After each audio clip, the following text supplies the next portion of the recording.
Bismillahirrahmanirrahim. I'm Dr. Muazzam Manzoor, and now we are going to start off our discussion with the next subsection, which is concept of evolution versus special creation. I would like to start off my discussion with a question. Here we've got the statement: evolutionists believed in which theory? A option, special creation; B option, natural selection; C option, spontaneous origin; and D, none of these. And the best response to this question is natural selection.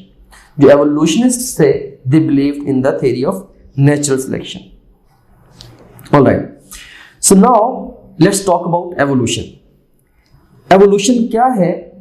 Evolution is the process that has transformed life on earth from its earliest forms to vast diversity today.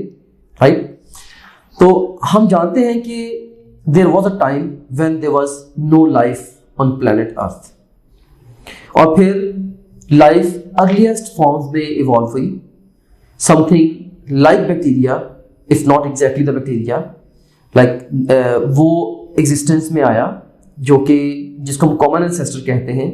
सो उस एक simple organism से आज हम इतनी ज्यादा diversity देखते हैं organisms की.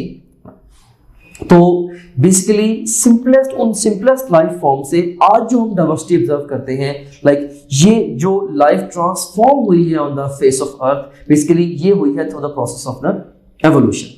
राइट, सो अर्लीस्ट लाइफ फॉर्म से आज जो वास्ट डाइवर्सिटी हम ऑब्जर्व करते हैं, सो ये बेसिकली है through the evolution.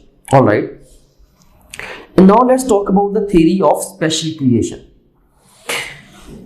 You seen here, creationists believed in the theory of special creation. जो creationists हैं, हम basically scientists को दो ग्रुप्स में डिवाइड कर देते हैं. हम कहते हैं कि एक creationists हैं और दूसरे evolutionists हैं. तो अभी जैसे क्वेश्चन मैंने आपसे पूछा था वो evolutionists के हवाले से था कि evolutionists जो है वो बिलीव करते हैं in the theory of natural selection, जबकि जो creationists हैं ये बिलीव करते हैं in the theory of special creation.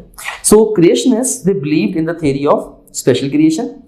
According to theory of special creation, all living things came into existence in their present forms, especially and specifically created by nature. So theory of special creation ये कहती है कि जितनी भी जिंदा चीजें आज या जितनी भी लाइफ फॉर्म्स आज फेस ऑफ अर्थ पे मौजूद हैं, उनको स्पेशली और स्पेसिफिकली नेचर ने क्रिएट किया है. Carolus Linnaeus was a famous scientist who was a believer of the theory of special creation. All right. And then we have got the theory of natural selection. Evolutionists, they believed in the theory of natural selection. According to theory of natural selection, all organisms evolved from the others. So theory of natural selection के मुताबिक जो different organisms हैं, इनको specifically और specially create नहीं किया गया, बल्कि organisms अपने से पहले जो existing organisms थे उन्हीं से evolve हुए हैं over a long span of time. Darwin, जब भी हम थ्योरी ऑफ नेचुरल सिलेक्शन का नाम सुनते हैं हमारे माइंड में, या जब भी हम इवन एवोल्यूशन का नाम सुनते हैं, सबसे पहले हमारे माइंड में जो इंसान आता है वो चार्ल्स डार्विन है. Darwin had formulated the theory of natural selection. He was the first person who argued from evidence that species had evolved from ancestral species. Darwin of course इस हवाले से जो हाइपोथेसिस थे या थ्योरी थी वो तो पहले भी एग्जिस्ट कर रही थी, लेकिन डार्विन पहला इंसान था जिसने एविडेंस की मदद से उसने हमें ये कहा था कि जो स्पीशीज है वो एंसेस्ट्रल स्पीशीज से इवॉल्व हुई थी. ऑलराइट, सो यहाँ पे क्वेश्चन है हमारे पास, among the scientist who believed in special creation, A Cuvier, B Lamarck, C Linnaeus and D Wallace. And the best response to this question is Linnaeus. Carolus Linnaeus जो है, जैसे हमने अभी डिस्कस भी किया, वो स्पेशल क्रिएशन में believe करता था. Another question, the name of ship in Darwin's voyage to American coastline was Galapagos, Beagle, Shrewsbury और Titanic. तो वो शिप जिस पे डार्विन ने ट्रेवल किया था अमेरिकन कोस्ट लाइन का, उसका नाम है HMS Beagle. So best response to this question would be beta, Beagle. Another question, who published papers on inheritance? A. Cuvier, B. Lamarck, C. Linnaeus and D. Mendel. And the best response to this question is Mendel. Exam में overall generally जो scientist के names हैं और जिन years में time frame में उन्होंने contribute किया होता है ये आमतौर पे एग्जाम में नहीं आते, लेकिन रेयरली कुछ अपीयर हो भी जाते हैं। Don't join any traditional academy. National aptitude की तैयारी के लिए ट्रेडिशनल एकेडमी ज्वाइन ना करें। अगर आप ट्रेडिशनल एकेडमी ज्वाइन करने की बजाय ऑनलाइन एकेडमी जैसे कि टॉप ग्रेड है से एंट्री टेस्ट की तैयारी करते हैं तो इससे क्या फायदा होगा? इससे आप 6 से 8 घंटे डेली बेसिस पे अपनी सेल्फ स्टडी में ऐड कर लेंगे।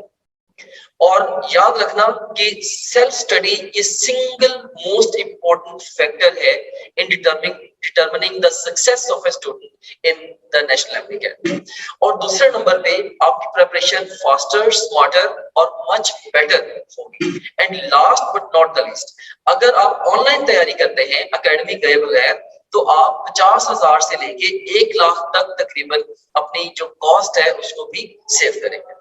इसलिए हम इसको कवर कर रहे हैं। So if you talk about the history of evolution, इस हवाले से अब मैं टाइम फ्रेम में जो डिफरेंट साइंटिस्ट्स हैं उनकी कंट्रीब्यूशंस आपको बताने लगा हूं। So let me Orient you towards this table.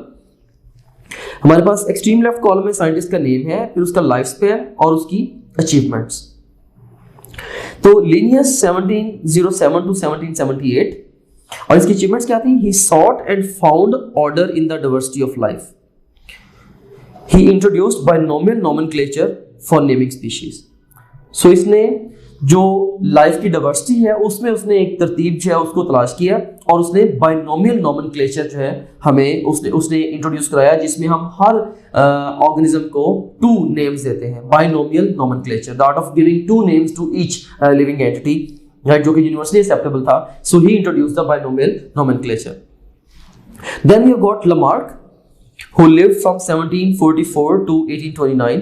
He had published his theory of evolution, right? जिसमें उसने ये कहा था कि कोई एक इंडिविजुअल अपने लाइफ टाइम में जो कैरेक्टर्स अक्वायर कर लेता है वो ऑफस्प्रिंग में ट्रांसफर हो सकते हैं।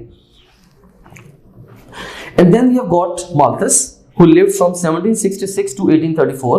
He had published essay on principle of population. फिर क्यूवियर है 1769 से 1832 तक वो रहा। He contributed much to the science of paleontology and explained Earth's history of catastrophism. कि उसने बेसिकली एक तो उसने जो साइंस ऑफ पेलियोंटोलॉजी है, that is the study of fossils, उसमें उसने मेजर कंट्रीब्यूशन थी उसकी। इसके अलावा उसने अर्थ हिस्ट्री को एक्सप्लेन किया विद कैटास्ट्रोफिज्म। कैटास्ट्रोफिज्म क्या है कि अर्थ क्रस्ट जो है ये सडन इवेंट्स के जरिए ये किस तरह से चेंज हुआ, राइट, हिस्ट्री में, वो बेसिकली कैटास्ट्रोफिज्म है। तो इसने क्या किया? इसने एक तो साइंस ऑफ पेलियोंटोलॉजी में कंट्रीब्यूट किया और इसके अलावा अर्थ की हिस्ट्री को कैटास्ट्रोफिज्म की मदद से इसने एक्सप्लेन किया। फिर Lyell 1979 to 1875 he had published the principles of geology. Principles of geology ये इसकी पब्लिकेशन थी। प्रिंसिपल ऑफ पॉपुलेशन जो है ये माल्थस की पब्लिकेशन थी। प्रिंसिपल ऑफ जियोलॉजी जो है ये लायल की पब्लिकेशन थी। फिर डार्विन है हु लिव्ड फ्रॉम 1809 टू 1882। इसने सफर किया था लाइक बहुत सारे एरियाज का अपनी शिप पे जिसका नाम था beagle. So he went on a voyage on the ship namely HMS beagle and he began his notebooks on the origin of species. तो उसने of course जहाँ पे भी वो जाता था तो different species के बारे में वो notes लेता था and then he wrote his essay on the origin of species. फिर उसने ultimately बाद में ऐसे भी एक लिखा था on the origin of the species. ये जो खास तौर पे लमार्क का और जो डार्विन्स की जो थेरीज हैं एवोल्यूशन की, इनको सेपरेट सबसेक्शन में डिस्कस किया गया है। तो वहां जाके इनको आप डिटेल से देख सकते हैं। यहाँ पे जस्ट इनके जो कंट्रीब्यूशन होते हैं जस्ट क्लूज हैं आपके पास। फिर मेंडल है, Mendel 1822 to 1884, like he lived from 1822 to 1884 और मेंडल ने इनहेरिटेंस पे अपने पेपर्स जो उनको पब्लिश किया था। फिर we have got the Wallace.